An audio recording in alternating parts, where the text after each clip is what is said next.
Hello and welcome to the JSA studio. I'm your host, as always, Nathan, and today we're going to be talking about the Michigan running back position. But before we get into that, I just real quickly want to address some things from the quarterback video. First off, I said Cade Cunningham at some point and not Cade McNamara, which is just funny. I stumble on names and get them mixed up sometimes. I didn't even catch it when I was editing the video, but I don't think it matters that much. It's just kind of funny to me. And the other thing that I wanted to talk about here is a lot of people took exception to the fact that I said J.J. McCarthy's could be relatively easily replaced. And I don't understand how you could possibly think that was a controversial statement. In 15 games, J.J. McCarthy threw for 2,991 yards, which is 199.4 yards per game. Oh, but he didn't play in the fourth quarter in most of those games. You are correct. That is absolutely the case. That means we didn't need him to throw to win the games.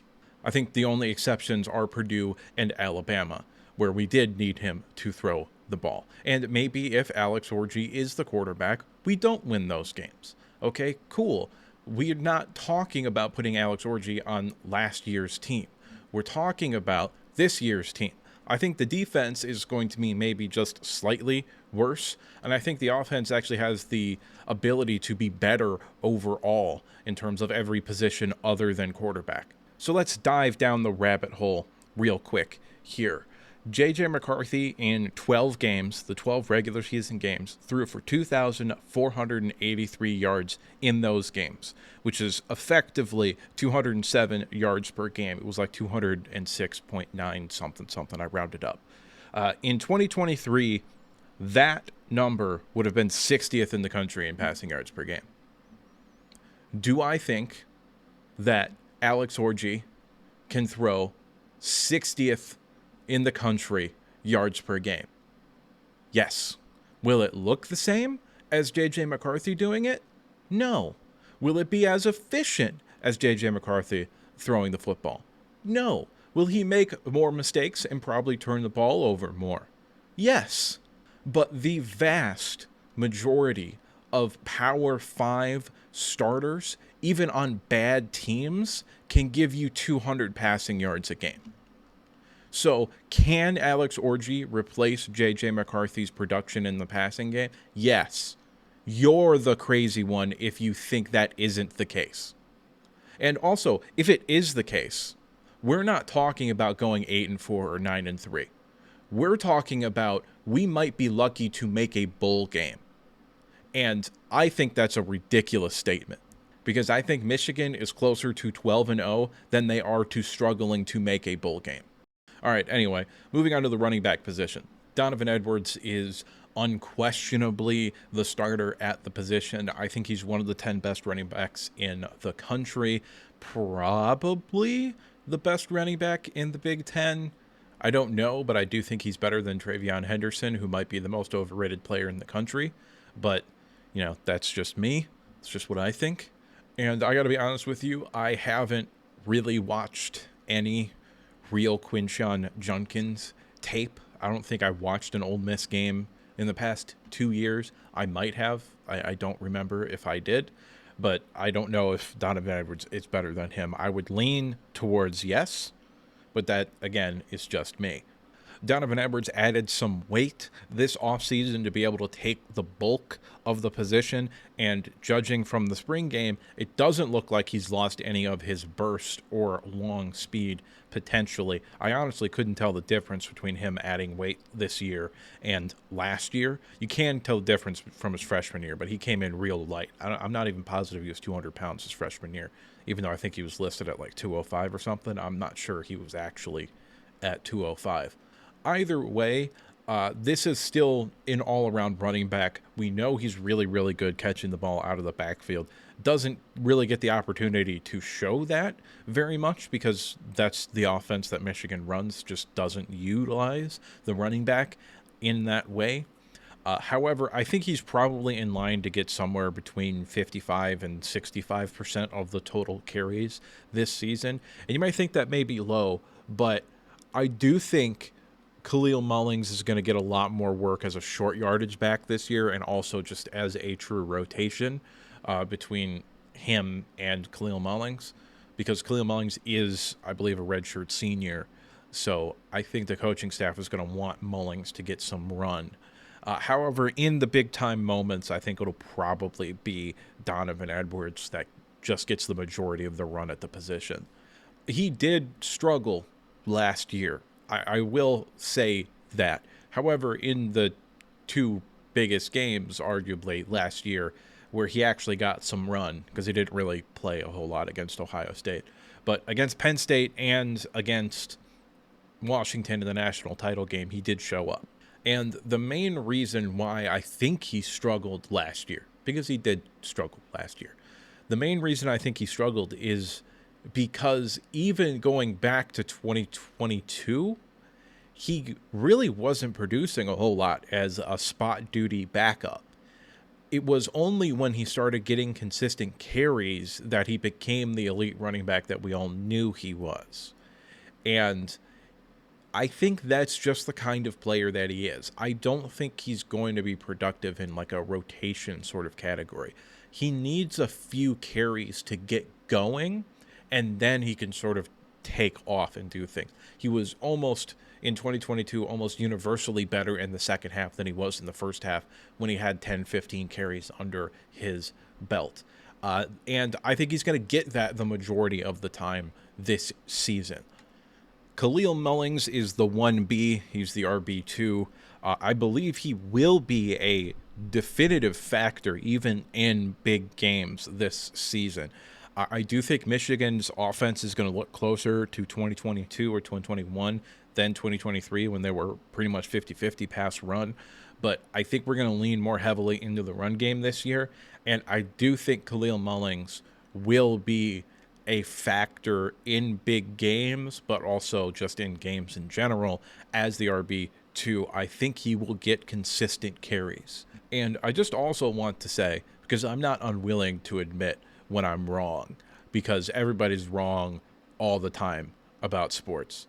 But last year, you can go back and look at my running backs video for the Michigan Breakdown series from last year. And I said, I don't know who RB3 is going to be, but it sure as shit isn't going to be Khalil Mullings.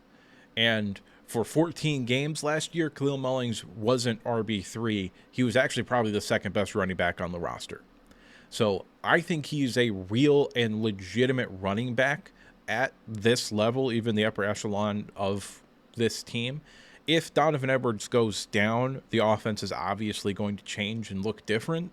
But I think Khalil Mullings can still be a productive running back as an RB1. Now, you hope that he doesn't have to do that, because I think he'll be utilized best as a true downhill smashing running back change of pace guy for Donovan Edwards. There are three other running backs I want to talk about, the first of which is Benjamin Hall, who, in my opinion, is the ideal RB3 for basically any football team. Benjamin Hall is listed at 5'11", 235, which is absolutely insane. Which that's just incredible size for the running back position. And also, he's got some quickness to him. I think he will be the running back one next year. I think beyond him, I think there's a lot of question marks. But I think he will be a guy that will get some carries in games or early on in games and potentially big games as well. But this is a phenomenally talented individual who I think is going to take over for RB1 position next year. And I think he will be very, very productive in that role next year, but also this year, because I also think he's probably going to get some garbage time carries. Maybe not the majority of garbage time carries, because he's kind of in a weird position where we want him to get experience because he's going to be the starter next year, but then also we want to use him in the regular offense, so we don't want him to get hurt playing in garbage time. And that's kind of like a weird spot to be in. But I really, really like Benjamin Hall. I think this is a big-time football player. Cole Cabana is one of the more interesting players on this roster, because he came in as, I believe, the higher rated recruit in the same class as Benjamin Hall. However, he didn't play last year and Benjamin Hall did. Now, some of that was also just because Cole Cabana probably wasn't physically ready to play, and Benjamin Hall was. He came in at like 5'11", 225. But I think that the question of him hypothetically going into next season and being RB2 as like a change of pace quick guy is not concerning because I believe in the talent, but it's not that there's not a lot of production. Like, there's not a lot of production for Benjamin Hall, but what we've seen when he's gotten a couple of carries has been good. It's that there's no production. Now, this year, hypothetically, we could get him some touches in garbage time and see what he looks like. But he has a crap load of upside. He is really, really talented. Like, this is a big time talent at the running back position. He's listed at 6 foot, 198, so effectively 6 foot, 200 pounds. And I don't say stuff like this a whole lot, but bro's got 4.3 speed, and like solid 4.3 speed, not like 4.39 speed. He's got like 4.3 speed. He might be the fastest player on the roster. He is really fast. And you could potentially see him on kickoff or punt return, although I think those are likely both going to go to Samaj Morgan. But he could end up working into that position as well, potentially maybe not this year, but next year, because Samaj will be too important to the offense as like a starter and potentially the first option at the wide receiver position to be returning punts and kicks. This year, probably he's still going to keep doing that, but you could see Cabana end up on special teams and playing on special teams quite a bit this year, which would be good to see. The last player that I want to talk about here is Jordan Marshall, who is a very, very, very talented football player as a true freshman that we don't know jack diddly about. But this guy has a lot of upside, and we could see him potentially starting 2 years from now, because Benjamin Hall is a redshirt freshman, and he could potentially be a one and done after next year into the NFL. I don't know if that's going to happen, but I'm just saying that's a possibility, in which case Jordan Marshall would then likely be the next running back up. And this is literally a big time talent at the running back position. I think this guy is really, really good. I think if he played in California, not Ohio, he would have been a 5-star running back. In the 247 composite, which is generally speaking the best sort of predictor of how good a player is going to be at the college level, he was the 78th overall player and Michigan's highest rated recruit in the 2024 recruiting class. I almost said draft class. So I think it's pretty fair to have big expectations for him, although we're unlikely to see him a whole lot, if honestly at all, this year. There's a solid possibility that he just won't play at all. But if he does play, they'll likely try to keep him under 4 games so they can get that redshirt year for him. This right here is what I think the depth chart is ultimately going to look like. Maybe not necessarily in carries, but I think this is probably what it's going to end up looking like. Donovan Edwards is the 1A. He will be starting. He will make the majority of the big-time plays. He's the Blake Corum type back this year. 1B is going to be Khalil Mullings, who's a redshirt senior. Really, really, really good player, as we talked about earlier. I think he will have a role in the actual offense and will probably end up taking quite a few snaps in meaningful games. Benjamin Hall is the guy that will step up if one of the top 2 guys gets hurt. And Tavier Dunlap, who's not actually someone we talked about in an individual sort of sense, as a redshirt junior, will, I believe, probably get the majority of the garbage time carries because he would technically be an academic senior and could potentially graduate this year and then as a grad transfer out, which seems perhaps like the way that things are going to go for him. Cole Cabana, again, redshirt freshman, probably a special teams player, definitely needs some development still. And then Jordan Marshall would be 6 as a true freshman, very, very likely to redshirt, in my opinion. And that is all that I have for you today. So it's at this point I'd like to remind you to like the video if you liked it. Subscribe if you want to see more content like this. We'll be doing Michigan offensive line on Friday. And also, if you disagreed with any point or you just have something to say, go ahead and drop a comment down in the comment section below. And now with the outro done and out of the way, there's only one thing left to say, and that's that I'll see you next time.